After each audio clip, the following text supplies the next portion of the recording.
When shadows engulf the hull, when the lucernite gleams, when the heart sees and hands feel, when wonders gather in the box, when dreams are reborn on stage, when the golden wings fly. Assistant, prop master, and improv comedian, Roccia is always there to make sure the troop of fools is at the ready. The magic box she carries appears to hold the world, or perhaps she had recreated a world inside the box. Golden Harpoon. Batye, the Fool's Troop's best fisherman, ran into trouble one day on what was supposed to be an ordinary fishing trip. With only his trusted harpoon, he fought against an aquatic tacit discord so ferocious that soon dragged him beneath the waves. Luckily, Roccia sensed something was off when Batye didn't return as expected and quickly rallied troop members to form a small rescue team. They searched the nearby waters and finally pulled the drenched, beleaguered Batye ashore. However, his well-worn harpoon hadn't fared as well. It was wedged tight in the tacit discord's side, and both were swallowed by a whirlpool in the sea. Without his harpoon, Batye felt like he'd lost part of his spirit. He'd spend hours baiting traps and coming up empty, as if the fish sensed his missing piece too. Some days, he'd just lie in the black sand of the strand, staring at the dim sky. Even the clouds seemed to taunt him, shaping themselves into fish that drifted further and further away. Ah! He shouted at the sky in helpless frustration. As if to ease his mind, the clouds began to part, layer by layer, and beams of light spilled down, turning the sky into a shimmering sea. Right in the center, his lost harpoon appeared, descending like a divine gift from the heavens, gleaming in golden sunlight. It landed straight into his hand as if it had never left. In the meantime, fish swarmed to him once more, dancing through the air and across the water. Heartened by this wonder, Batye hauled in a full net to bring back to the troop. Roccia and Pero used the catch to whip up a feast: roasted squid, creamy clam chowder, peppered fish steaks, and so on. The air was filled with the rich aroma of seafood as everyone gathered by the fire, laughing and eating together. Someone even wielded a fish skewer as a sword, putting on a little show that had people in stitches. Looking at the jolly crowd, Batye felt a warm feeling inside. It's the simple joy of being needed and the thrill of fishing for those who truly appreciated him. While the others were enjoying the feast, Roccia exchanged a quick smile with Pero before hiding the cloudcaster they used earlier in a haystack. As a prop master, she knew how much meaning certain objects held for people. No matter how difficult, she'd always find a way to retrieve what was lost, whether from the sea or the sky. After giving them a good polish, she'd plan a heartwarming, dramatic reunion, just as she'd done with Batye's golden harpoon. From that day on, the troupe had a new show, Batye and the Golden Harpoon. The crew enjoyed reenacting this enchanting story with grilled fish in hand and hearts full of laughter. Safe Voyage. To become the troop's first mate, one must prove they can face down any storm the sea can throw at them. That's why every first mate must pass a trial, a perilous voyage led by the troop's best helmsperson. For Roccia, her helmsperson was none other than Tina. Even with young Roccia on board, Tina held firm, steering the ship straight into the heart of a brewing storm with steady hands, unflinching as she faced the dark, roiling waves. Roccia didn't seem fazed at first. She calmly pulled out one of Pero's scripts, reading as if she were back under the troop's tent instead of on a ship pitching wildly in the storm. She dabbed seawater from her face, reading plays prepared by Pero as though it were all a practice routine. Years of crafting props and performing on stage had made her adaptable, and her time with Pero had taught her to understand and respond to the subtle frequencies of the echo ship. But as they reached the depths of the storm, faint, glowing eyes began to surface in the dark waters, and ominous whispers carried on the wind. Roccia's steady demeanor seemed to falter. Her hand wavered as she tucked the script away and gripped the edge of the cabin. Eventually, even the hardened Tina noticed Roccia's trembling. At a loss on how to comfort her, Tina instead raised her voice in song, her voice strong and steady, resonating with the echo ship. All she could do in this situation was to hold the ship steady through the rough waters, which required absolute focus. Then, a softer voice joined her. Tina looked back to see Roccia huddled near the cabin, singing along with a light quaver in her voice. Though fear glinted in her eyes, Roccia hadn't forgotten her duty. She took out her telescope, scanning the dark horizon for the course. Tina's voice rose stronger, blending with Roccia's softer notes, overpowering the ominous whispers around them. Catching the right current, the ship surged forward, breaking through the storm into the first light of dawn. Back on shore, Roccia's face was as calm and collected as ever. From that day on, First Mate Roccia guided every voyage with a steady hand, always bringing people safely home. Huh? Roccia? Tina, known for her blunt honesty, was asked later. She grinned, a glint of pride in her eyes. She's tough and dependable. A good girl who deserves love and care.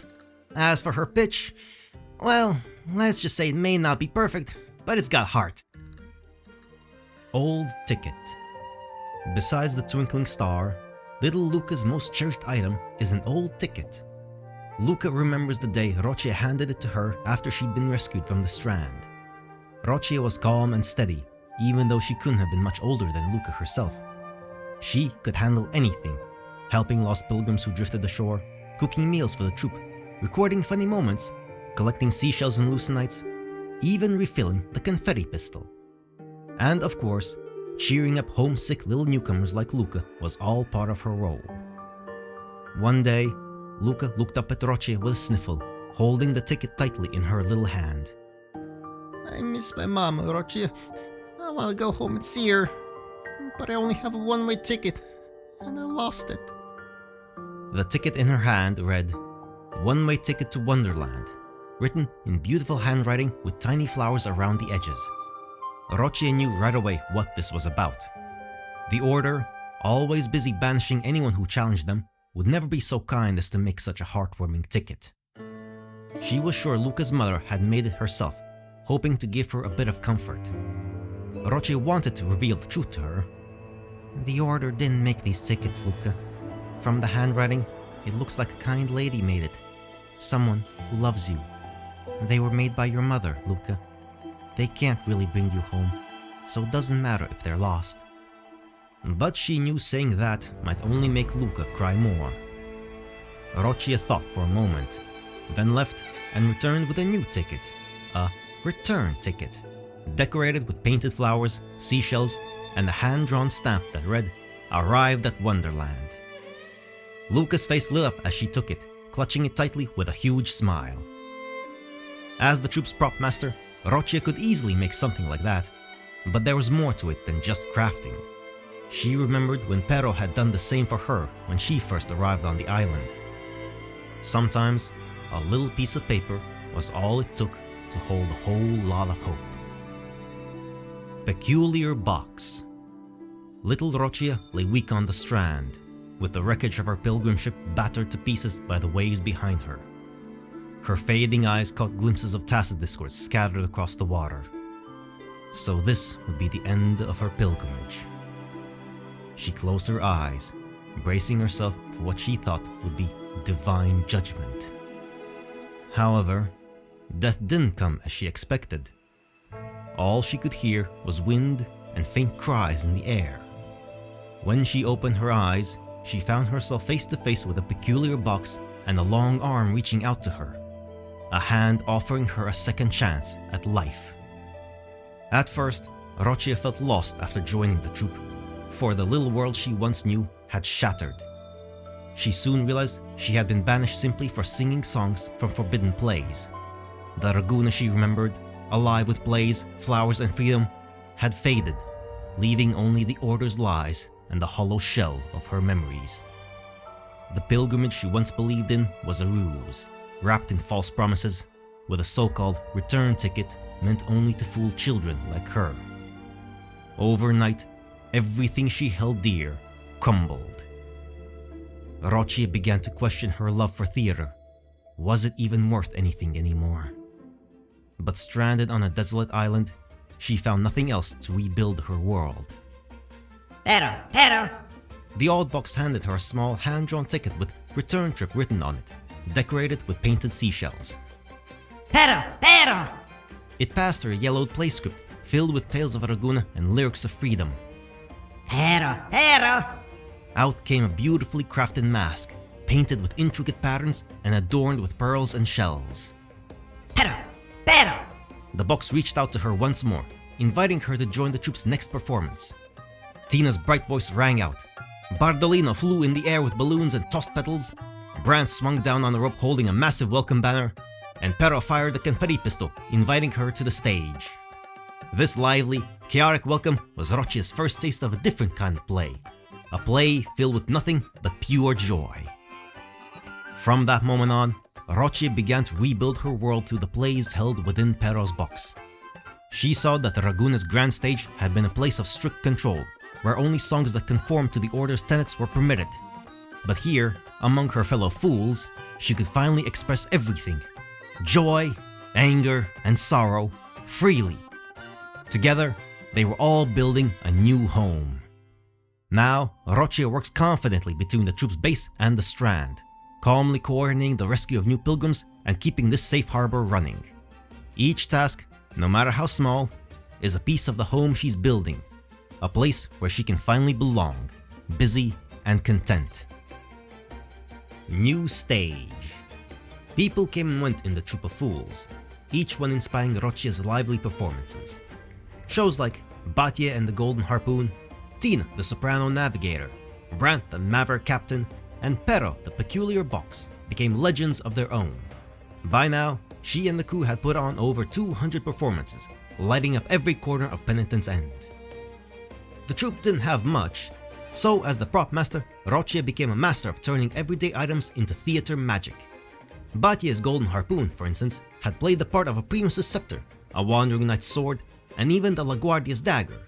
The Echo Ship had starred as everything from a lifeboat to a windmill giant's boot and even the eye of a sea monster.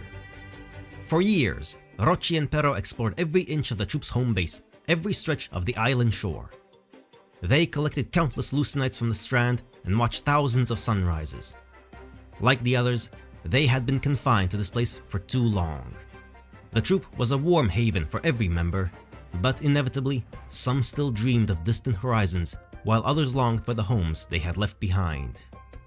When the long-awaited music of the Carnival drifted across the sea from Raguna, along with petals celebrating the crowned laureate, the Troupe of Fools felt the undeniable pull of a homeward wind. Childhood memories were hazy for Roccia, but as she followed Brant and the crew into Raguna's streets, the familiar smell of Trattoria Margarita's fresh-baked pizza and the song spilling from the Odyssey Opera House stirred something deep within her, just like it did everyone else. Under a golden sun in a clear sky, the city streets stretched out like a stage waiting for her. A soft breeze seemed to nudge open the box she had always hidden herself in, inviting her to step into a broader world. With open arms and a steady heart, Roccia took her first steps into Raguna, welcoming a better tomorrow. Now, as the Troupe of Fools' reliable first mate, Roccia stands ready to fill Raguna streets with laughter and joy once more. Portable Confetti Pistol. A confetti pistol crafted from recycled materials by Roccia. Despite her reserved nature, she never forgets to add a burst of confetti for those cheerful, dramatic moments in life. A little surprise, a quick-witted remark from a troop member, and so on, each deserving its own small celebration. Pero's Peculiar Box. Ever since Pero saved Roccia, they've been close friends with a shared love for theater. Years of reading plays stored in Pero's box have shaped Roccia's taste for drama, just like how their time spent crafting props and performing together has deepened their bond. And for Pero, after a century of life, Roccia's presence has brought warmth to her world. They've given each other a second life, both becoming better versions of themselves. Lucenite Prop Set. A unique prop set crafted by Roccia, made from lucenites that hold the emotions and memories of those long departed. When brought onto the stage, these lingering feelings glimmer within each line and monologue, casting a light that, as Roccia believes, allows their original keepers to shine once more. Forte Examination Report. Residence ability, stage in the box. Residence Evaluation Report, Troop Medic Benir's notes R103. After watching Roccia on a few occasions and studying her behaviors, It seems like our first mate has a way of communicating with that strange creature, Pero. With Pero acting as translator, Roccia can even talk to other echoes. What's interesting is that her ability seems to be growing. At first, she needed to speak with the echoes, but now it looks like she can communicate through frequencies. This only started after she joined the troop and met Pero, so I'm guessing it's some sort of resonance between them, something she picked up along the way. We'd probably call her a non-congenital resonator. P.S. All this is just my best guess though. With the tools I have, I can't pin down exactly what type she might be. There's a small chance Roccia isn't actually a resonator, but just so happens to be able to sync up with certain frequencies. Wouldn't that still count as being a resonator? I'll have to think on it. Overclock Diagnostic Report. Troop Medic Banner's notes R103. During the examination, Roccia chose white clams, seaweed, pink salt, and filtered water to make a pot of clam soup. It turned out nice and clear, with the shells intact. Right when it was done, the clams and seaweed looked a bit like a tiny island, or maybe even a little box. From the way the soup came together, it's clear Roccia's senses are sharp, her mind is calm, and that she has a strong bond with the troop. No sign of overclocking here. P.S. Roccia had the brilliant idea of replacing the teacup assessment with a soup assessment. After all, soup is more filling, and after the examination, there's enough for everyone to have a meal. It doesn't taste too bad either.